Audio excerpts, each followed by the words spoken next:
Hello, Venerables. Hope you are well and happy.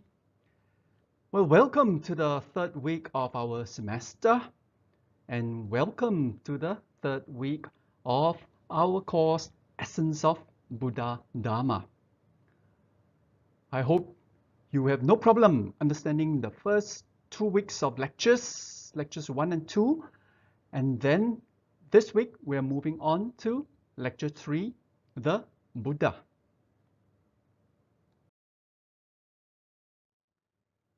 We will have the lesson in two halves. The first half, we will talk about the historical Buddha, followed by the hagiography of the Buddha, then the nature of a Buddha, and then the life of the Buddha, highlighting three important aspects. So this is the first half, then we can go for a break, and after that we'll come back for the second half, and we will cover the rest. The life of the Buddha, portrayals in films and animations, and then homework and reflections too. Okay, so this is structure. This is the structure of our lesson for this week.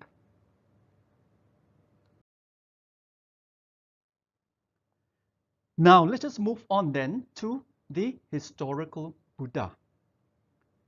When we talk about the historical Buddha, we are actually looking at what historians tell us about the Buddha. So historians are professional scholars, right? They look at sources and they tell us the historical truth, yeah, the probability, historical probability of the Buddha.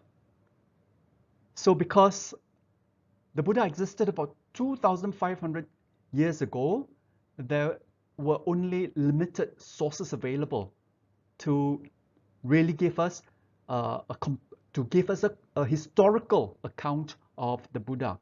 So from the historian's perspective, from the perspective of historical truth, there are not many details that we can be absolutely sure of. Okay, so this is what we mean by the historical Buddha. The Buddha, the life of the Buddha, in which professional scholars, the historians, can tell us from whatever materials that they have. So in this context, what about the exact dates of the Buddha's life?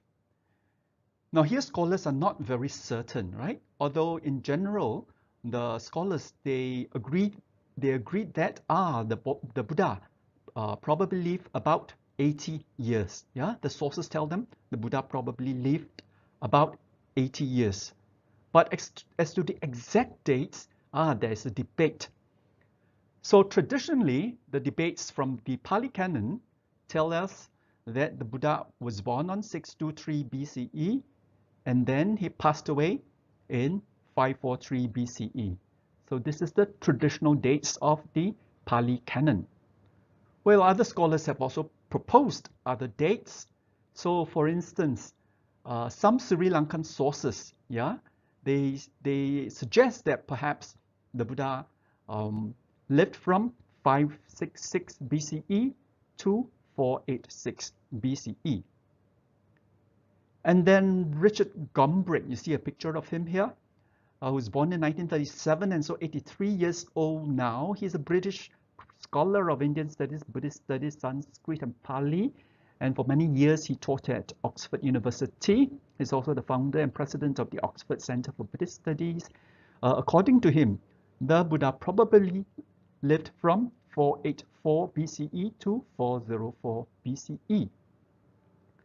And then from some other sources of Northern Buddhism, the dates given are 463 BCE to 383 BCE. Okay, so we cannot be absolutely certain on the exact dates of the Buddha's life, but it's all right. We can just sort of follow the traditional dates given by the Pali Canon, which is 623 to 543 BCE. Okay, Now, historians also tell us that, yes, the Buddha's early name was Siddhartha Gautama. Yeah, I've given you the Pali spelling of it too.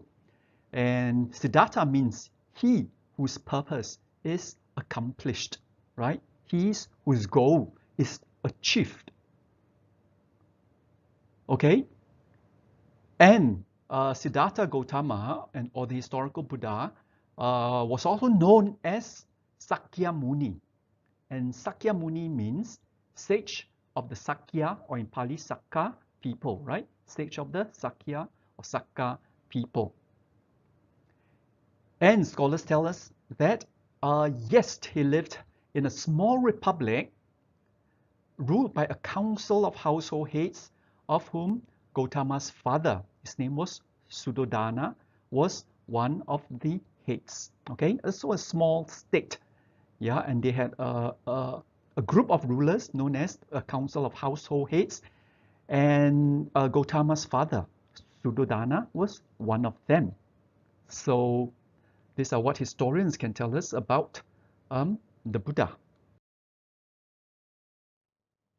Okay, so he's the son of a local chieftain, a local head known as a Rajan, and this state exists in the capital of Kapilavatthu, right? Pali is Kapilavatthu, and it is now on the Indian-Nepalese border. So if you take a look at this map here, you will be able to find Kapilavatthu, right, in northeastern India, now currently on the border of the Indian-Nepalese states. Well, Siddhartha, he was from a privileged and wealthy warrior family. That means from an elite, rich warrior families. Warrior families are known as Satriya, or in Pali Khattiya, and he had a comfortable upbringing. So nothing very much for him to worry about, right? Because he's from an elite and from a rich warrior family.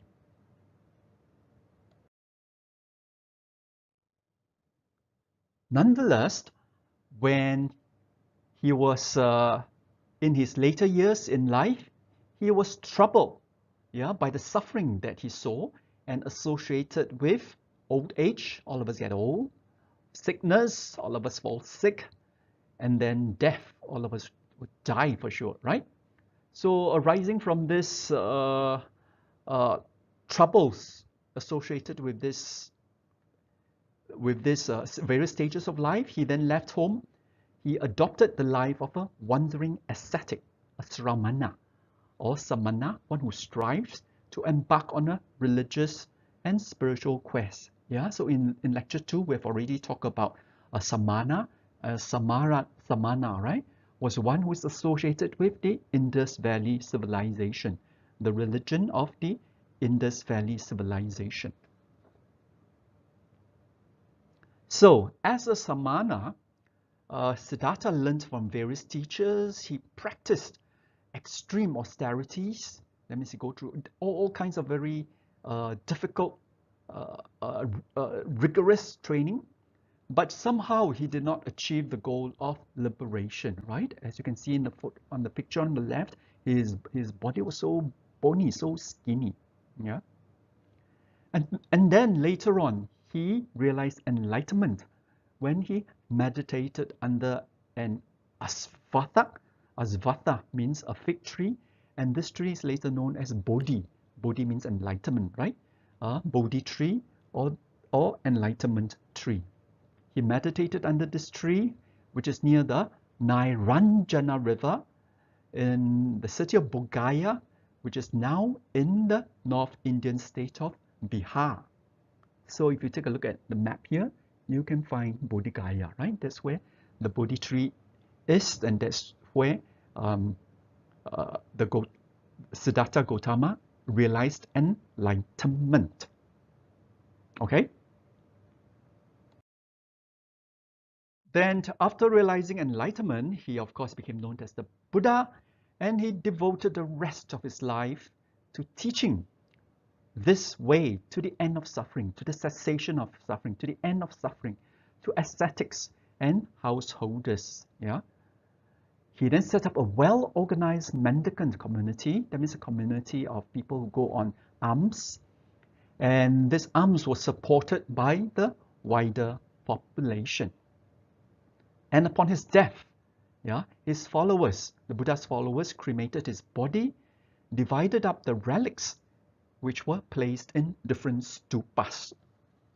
Okay, so this is an account of the historical Buddha based on what scholars can tell us about the life of the Buddha, extracted from whatever sources available around those times. Okay, so from the historical Buddha, let us move on to the biography of the Buddha, which is something that we are actually more familiar with. Okay. Now, when we talk about the life story of the Buddha as a hagiography rather than as a historical narrative, we are talking about an account of the life of a holy figure, of a saint, of a religious figure in terms of a spiritual or religious biography, right? Hagiography means an account of the life of a saint or a holy figure, a religious figure. It means a spiritual or religious biography, right? So this is not historical, yeah, but it is more of a spiritual or religious biography. And hagiographies are written to highlight the teachings of the religion as exemplary truth. Okay, so when we talk about the hagiography of the Buddha, when we talk about the life story of the Buddha as a hagiography, we're interested in finding out more the spiritual aspects of his life. We're more interested in finding out the teachings of the religion and then to follow, to emulate the teachings. Okay, so hagiographies are present in all religions, right? They are famous religious figures, they are famous saints. Hagiographies or spiritual or religious biographies are written about them, apart from historical accounts. Okay, so the life story of the Buddha actually exemplifies what Buddhism is all about. To realize the gap between the way things appear to be and the way things really are. To close the gap, we have to meditate to transform the mind. So when we read the life story of the Buddha, we are actually learning the teachings of Buddhism. Why is that so? Because we see that the kind of life that we lead, although we think it is the real life, but it is actually not the real life, right? It is actually a dream-like life. It is actually the life that seems to be. It is actually like a passing cloud. It is like an illusion. It is something that appears to be. And it is different from the way things really are. Okay, so for instance, before Siddhartha Gautama gained enlightenment, his life, right, was like a dream, yeah? Not as real as he thought it to be. They just appeared to be real. But after he gained enlightenment, the Buddha, of course, understands that there is another ultimate truth. So from learning the life story of the Buddha, we also can learn that there is the mundane relative truth, and then there is the supramundane ultimate truth. And to move from the mundane relative truth to the supramundane ultimate truth, we need to meditate to transform our mind. All right? In the hagiography or spiritual religious biography of the Buddha, we come across many mythical, legendary, miraculous, supernatural aspects. Yeah. So this can be understood literally as having happened, but often they also have symbolic meanings. For instance, here with the Buddha, right? Emanating fire and water on one hand, and there's always reasons for him to exhibit such miracles, right? That he wants to teach people a certain lesson from such miracles. So such miracles are not just to impress the people about the power and that's all, right? There's always symbolic meanings. Okay, so let us move on to take a look at traditional sources for the life story.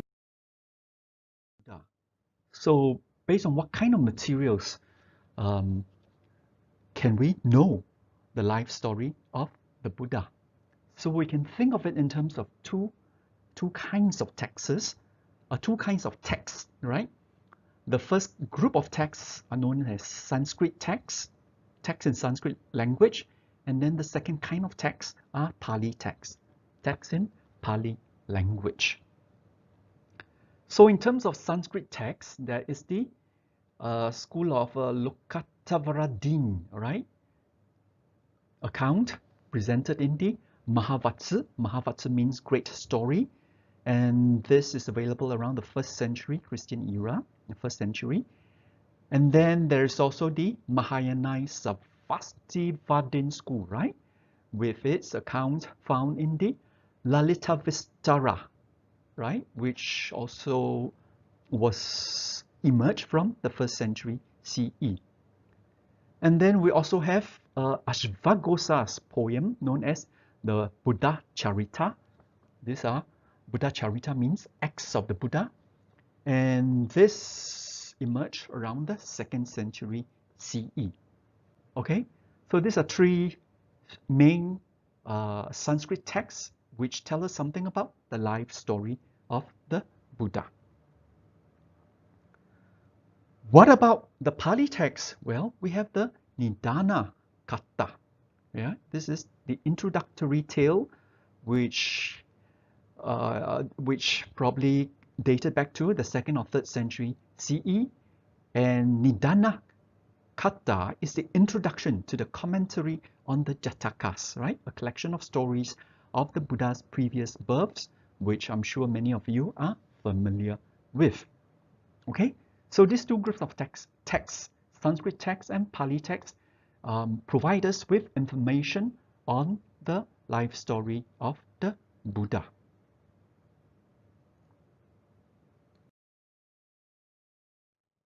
Now, the life story of the Buddha also represents a story of all those who have become Buddhas in the past and who will become Buddhas in the future. So we call this a recurring pattern or a dhammata. All right, what we're saying here is that this life story of Siddhartha Gautama, the Buddha, is not just unique to him, right? It is not just something special for him. Yeah, that all past Buddhas, they went through a similar kind of life, and all future Buddhas will also go through a similar kind of life. So this is what we mean by a recurring pattern, dhammata. Okay, and in this recurring pattern, in this dhammata, there are 12 acts, yeah, performed by all Buddhas, yeah, 12 kind of actions throughout the life of a Buddha, which past Buddhas went through, and future Buddhas will also go through, just like Gautama Buddha went through. So the first act is that the Buddha was dwelling in the Tshita heaven, right? We know that Gautama Buddha was actually from Tshita heaven. And then Act 2, descending from Tshita, then he moves down from Tshita heaven, he moves down to the earth. And in Act 3, there was conception into the womb, which means that he is born to a human, okay? Conception into the womb. Then Act 4, we have the Buddha's birth in the garden of Lumbini, which is modern-day Nepal. His mother was, of course, Mahayama, and because Mahayama died shortly after his birth, the Buddha was brought up by Mahayama's sister, Mahaprajapati, okay, or in Sanskrit, Mahaprajapati. So we can see in these pictures here, right? Okay. The Buddha, well, his hagiography tells us, the mother, right? His mother, Mahayama, dreamt of a white elephant, a six-tusked white elephant, going into her body, and then subsequently, of course, he was given birth in the garden of Lumbini. Okay, and Lumbini, you can see from the map, it is located again on the border between Nepal and India, right? So after Act 4, we have Act 5. Now, Act 5 talks about a life of pleasure, right? Because we know that Siddhartha Gautama, he was from an elite and rich family, so he had a life of pleasure, and he was very well trained, very proficient in all kinds of worldly skills, right? In his studies as well as in physical skills. Then subsequently, he married Yasodhara, and he had a son by the name of Rahula. So this is Act 5.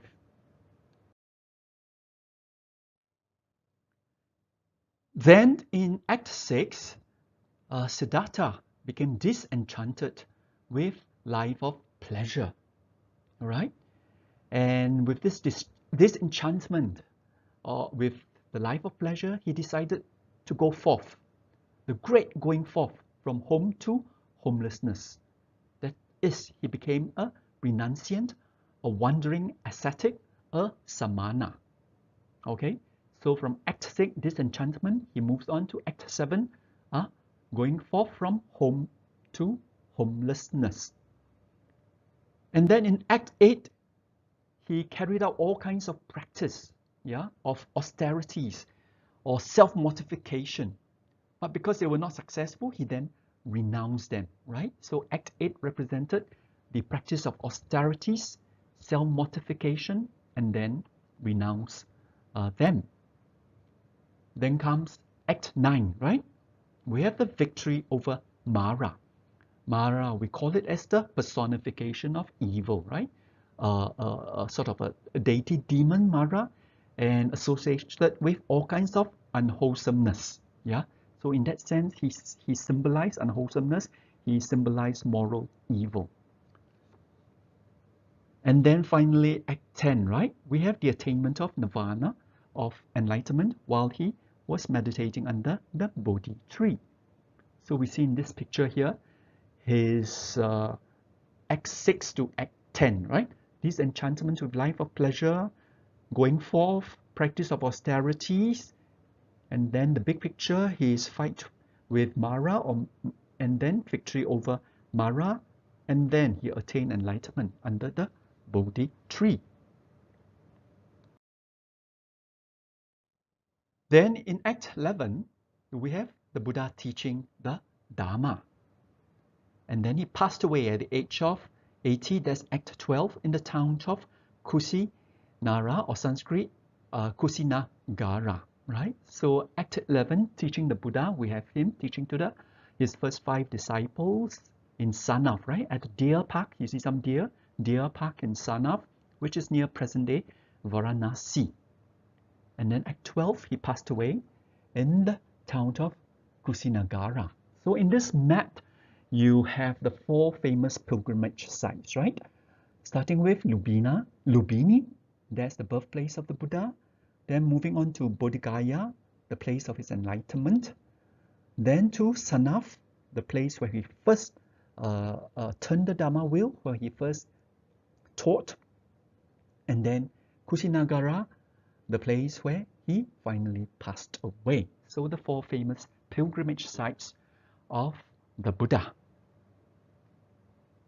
All right, so this finishes part 2, the hagiography of the Buddha.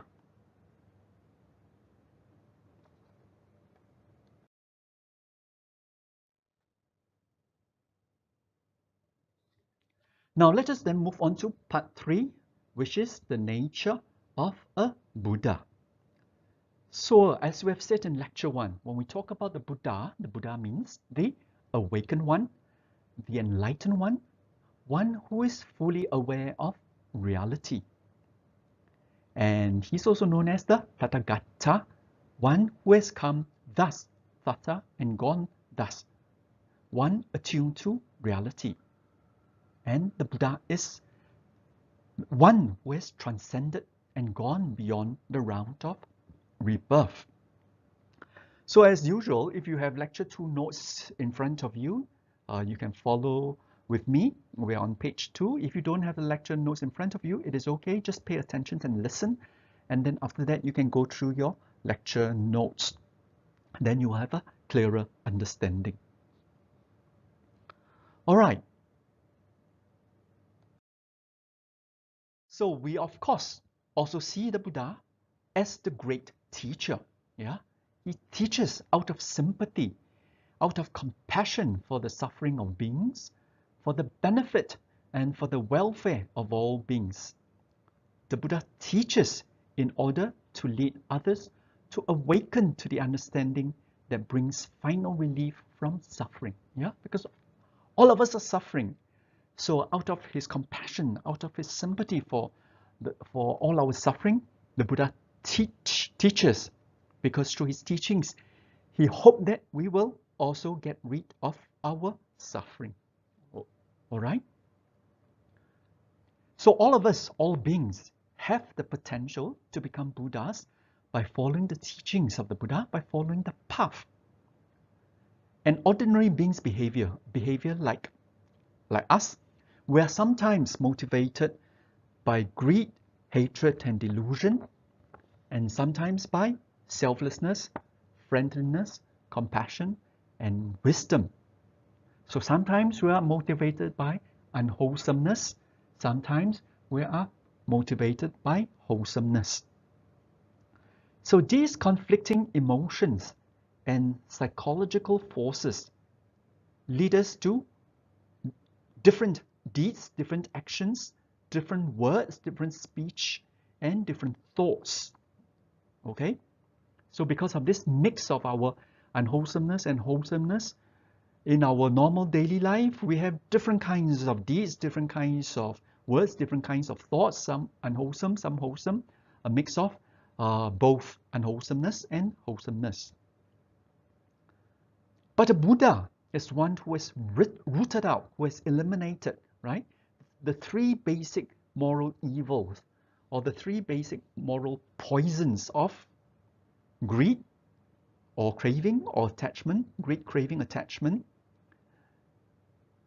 Then the second one is hatred or anger or aversion. And the third one is delusion or ignorance, right? So a Buddha's thoughts, words, and deeds are motivated only by wholesomeness, by generosity, by loving kindness, by wisdom, okay? And of course, many other wholesome virtues. So we talk about the Buddha symbolizing, personifying the perfection of virtues, the perfection of wholesomeness. Okay, so all the time he is wholesome, all the time he is virtuous. Yeah, because he has totally illuminated the roots of greed, hatred, and delusion. Now, when we refer to the Buddha, we can talk about two kinds of bodies, right? First is the physical body, Rupakaya, and second is the Dhamma body, or Dhammakaya. So what is a physical body, or Rupakaya? Now the physical body is the body that one would see if one happened to meet the Buddha. The body as it appears to the senses.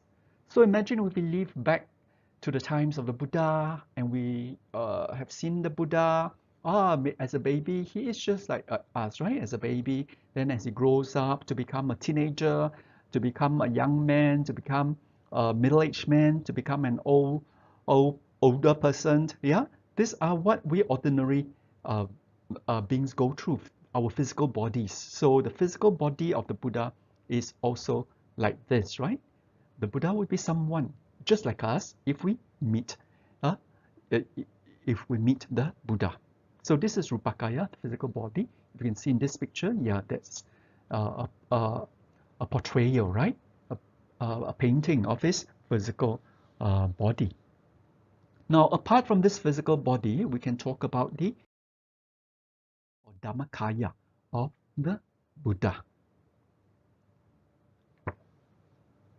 So here, we are referring to the collection of perfect qualities that constitute the personality or psychological makeup of the Buddha. We're talking about the embodiment of Dharma and the collection or sum of all those qualities such as non-attachment, such as loving kindness, such as wisdom, etc., etc., that constitute Dharma. All right? So here we are referring to the Buddha's perfected spiritual qualities of perfect conduct, Shila, meditation, Samadhi, wisdom, Prajna or Panya, freedom, Vimukti, and knowledge and understanding, Vimukti, Jnana, Nasana, right? Vimukti, Jnana, Dasana. Okay, so when we are talking about the Dhamma body or Dhammakaya of the Buddha, we are actually referring to his virtues, the perfection of his virtues, right? The perfection of his wholesomeness. It is this perfect virtues, perfect wholesomeness that are present in his mind, right? This is what we mean by psychological makeup. This is what we mean by personality. So in other words, he represents, he symbolizes, he embodies the truth, the ultimate reality. This is what we mean by the embodiment of Dharma. Okay? So all this perfection of qualities like perfect conduct, meditation, wisdom, freedom, knowledge and understanding, all this constitute, all this represent the Dharma body or Dhammakaya of the Buddha. All right? So we've talked about the physical body and Dhamma body of the Buddha. Now let us move on to the three kinds of Buddha. Well, the first kind of Buddha is known as Samyak or Samma Sambuddha. This means the perfectly, fully awakened one, like Gautama, who can teach the Dharma in many skillful ways to the benefit of many others. So Samyak or Samma Sambuddha is the highest level of Buddhahood, right?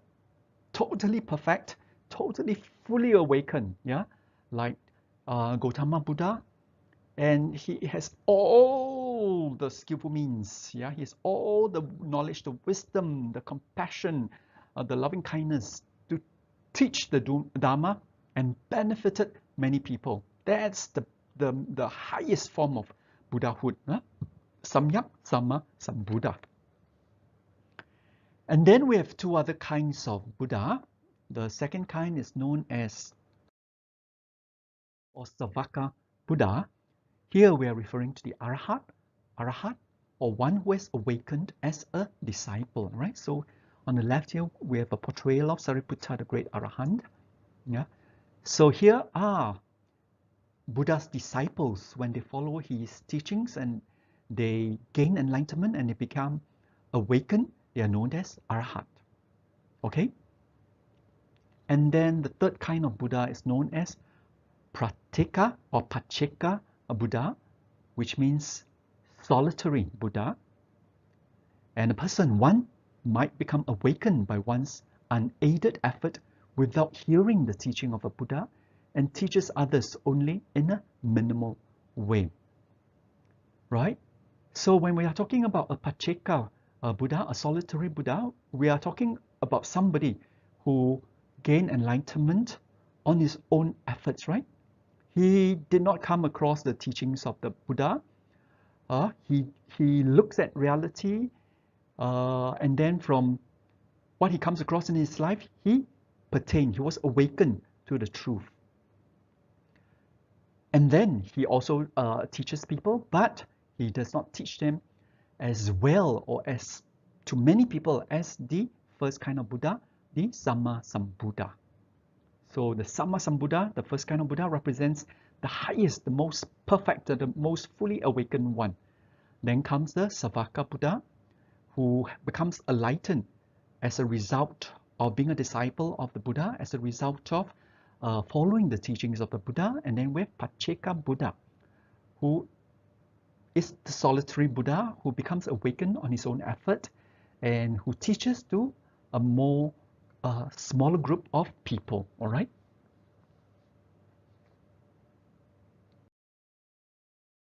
So on the whole, we have Rupert Gerthin's quotation. Well, he's born in 1957, so he's 63 years old. He's a British professor of Buddhist studies at the University of Bristol in United Kingdom, right? So he says that, Rupert Gerthin says that, for the Buddhist tradition then, the Buddha is above all the great teacher. As a teacher then, the Buddha set in motion the wheel of Dharma. As a result of setting in motion the wheel of Dharma, he established a community of accomplished disciples, the Sangha. In the Buddha, the Dharma, and Sangha, the Buddhist thus has three jewels, Triratna or Triratana, right? To which to go for refuge. Going to these three jewels for refuge is essentially what defines an individual as a Buddhist. Okay, so we say first of all, we have the Buddha, the great teacher. Then because of his teachings, he set the wheel of Dharma. We have Dharma. And then with the Dharma, he also set up a group of disciples known as the Sangha. So Buddha, Dharma, Sangha therefore represents the three jewels or the triple gem. And then for a person to consider himself a Buddhist formally, usually he is someone who goes for refuge in these three jewels, in this triple gem. Okay, so this is very basic in terms of becoming a Buddhist, yeah, taking refuge in the triple gem. All right, so we have finished part 3, and now let us move on to part 4 before we go for a break. And this is the life of the Buddha, highlighting 3 important aspects. Of course, the life of the Buddha has many important aspects, right? Here, we are only taking 3 aspects into consideration. So what are these 3 aspects? They are, first, renunciation. Second, love and compassion. And then third, wisdom.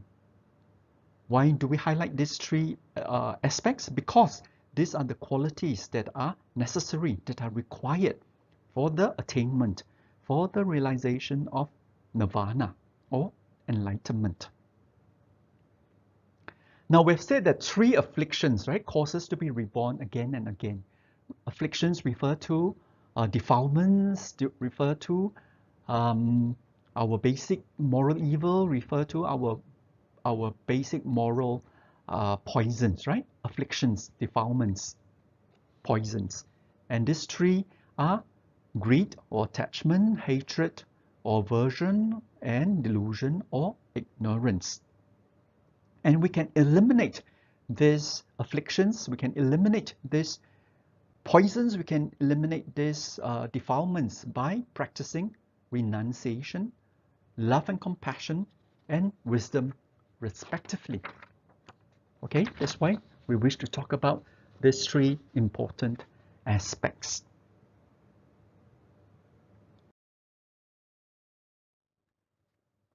Well, what is renunciation?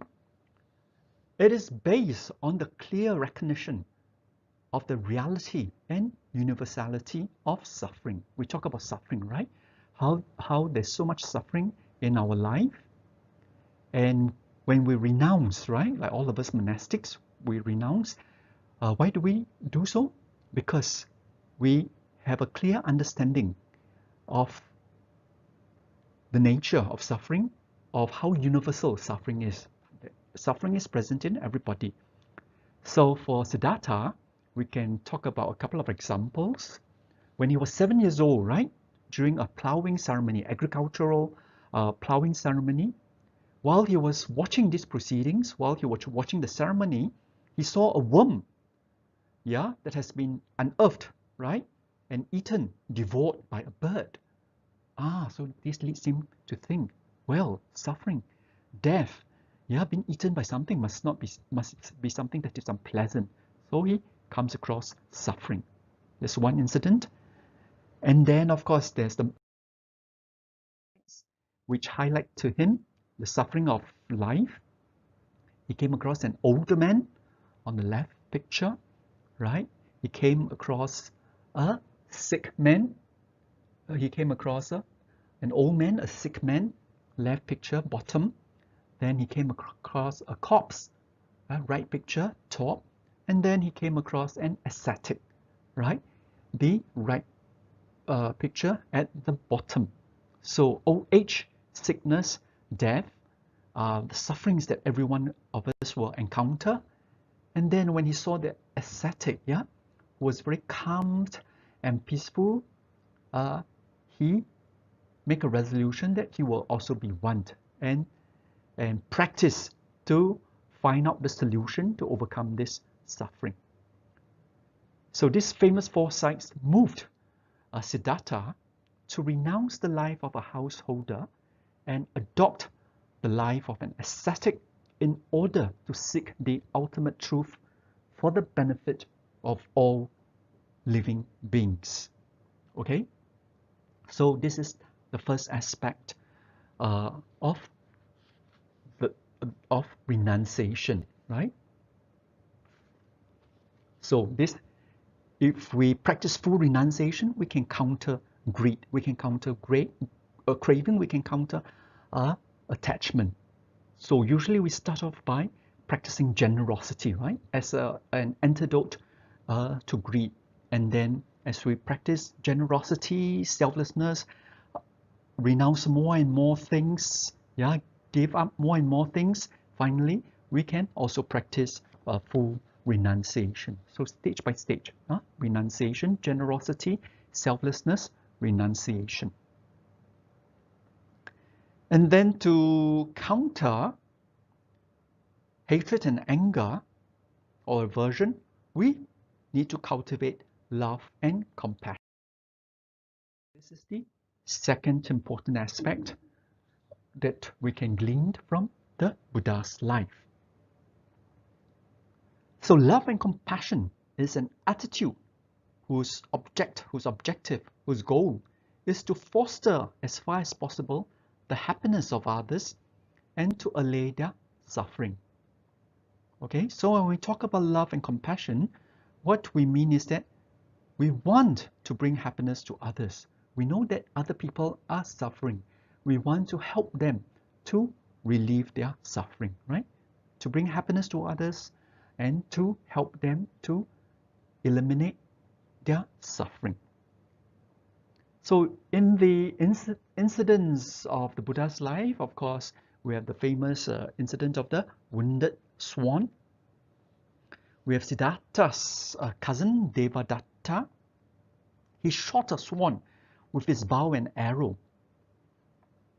And then Siddhartha, of course, saw that. And then both of them, Siddhartha and Devadatta, they went to look for the swan. And Siddhartha was the first one who found the swan.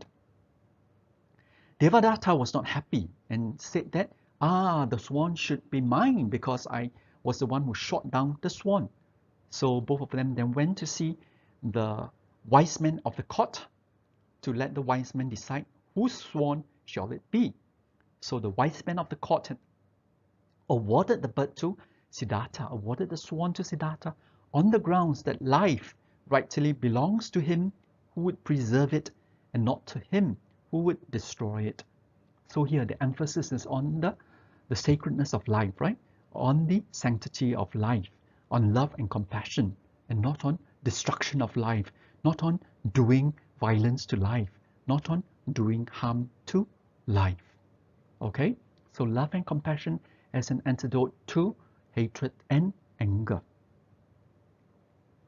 Then the Buddha's life in terms of love and compassion is, of course, how the Buddha nursed the ailing, the sick monk Tissa. Yeah, one day the Buddha walked past and come across a monk who was sick, right? And somehow he was left all alone, and the Buddha was surprised and asked the monks, why is there nobody who is taking care of him, right? So the group of monks said that, oh, this Tissa's, his illness caused him to smell very badly, right? And it is unbearable, yeah, for us to be near him.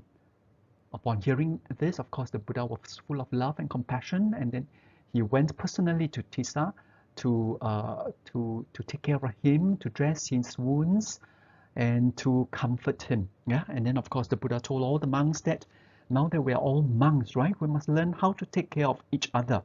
For if we do not learn how to take care of each other, then who would take care of us? Yeah, and the Buddha goes on to say that whoever who takes care of people who are sick, whoever who takes care of people who are ailing, they are actually taking care of me. They are actually taking care of the Buddha. Okay, so we should always be doing our best to help the sick, to help the diseased, to help the ailing, right? So this is an example of love and compassion to counter anger and hatred.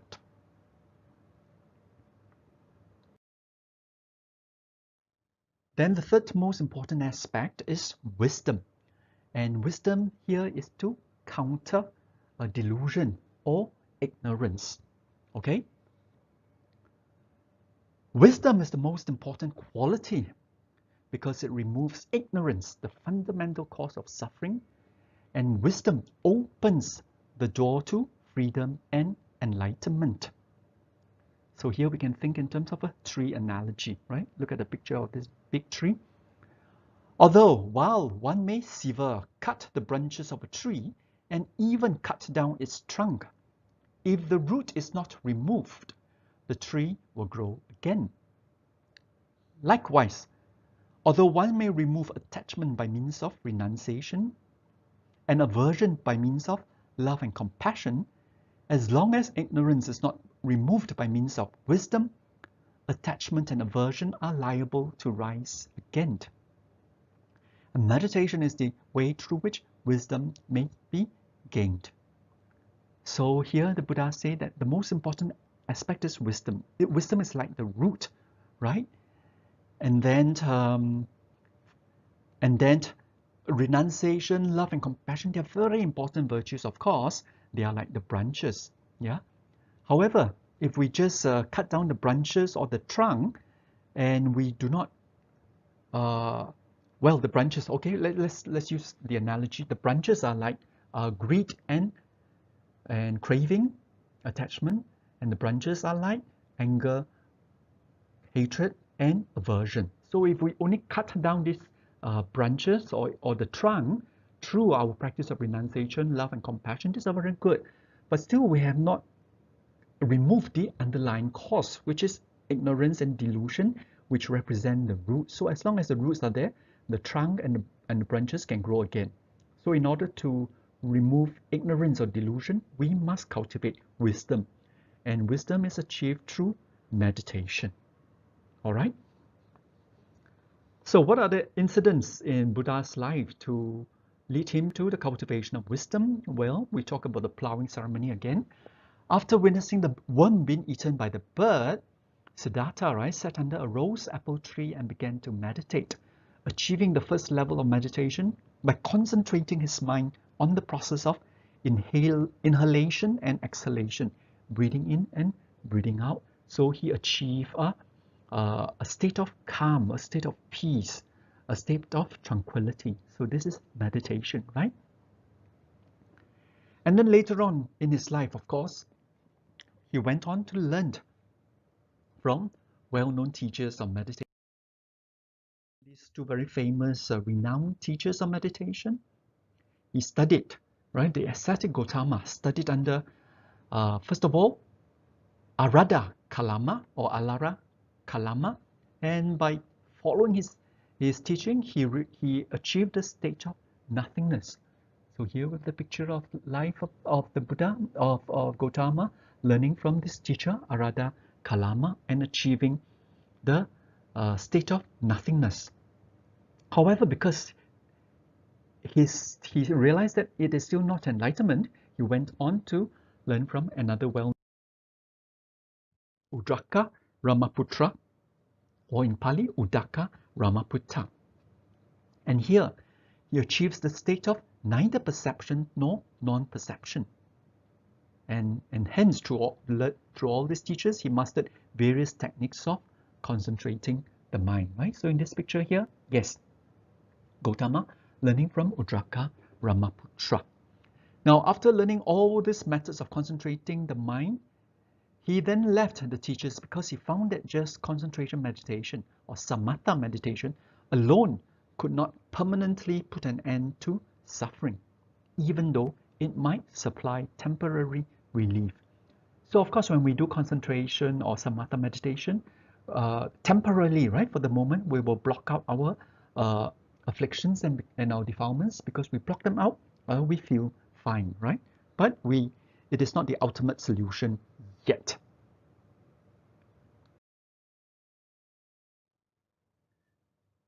Then the Buddha went on to realize enlightenment. Yeah, he made his mind concentrated, one-pointed, and supple, flexible, by means of samatha meditation, concentration meditation, and then he directed it to the understanding of the real nature of things, and comprehended and understood the truth, gaining wisdom via vipassana, or we call it insight or mindfulness meditation. Insight meditation through the practice of mindfulness way of method, right? So to attain enlightenment, the Buddha made use of both methods of meditation, right? Samatha, concentration meditation, and then mindfulness or insight meditation. So upon enlightenment, the Buddha of middle way, which is the avoidance of the extremes of indulgence in pleasures of the senses, and alternatively tormenting the body through austerities.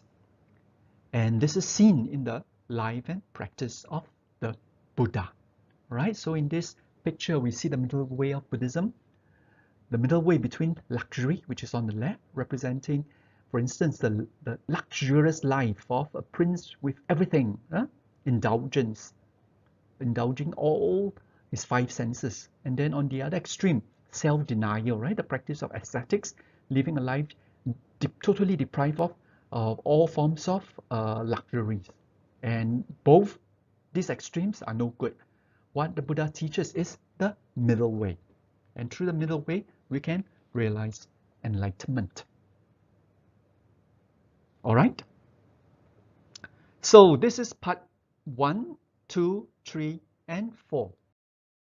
And after this part 4, please click on to this YouTube link and watch this short animation, about 9 minutes, of the story of the Buddha, right? So within 9 minutes, we can quickly have an introduction and overview of the life of the Buddha and some of his teachings. So very useful for us to review the life of the Buddha.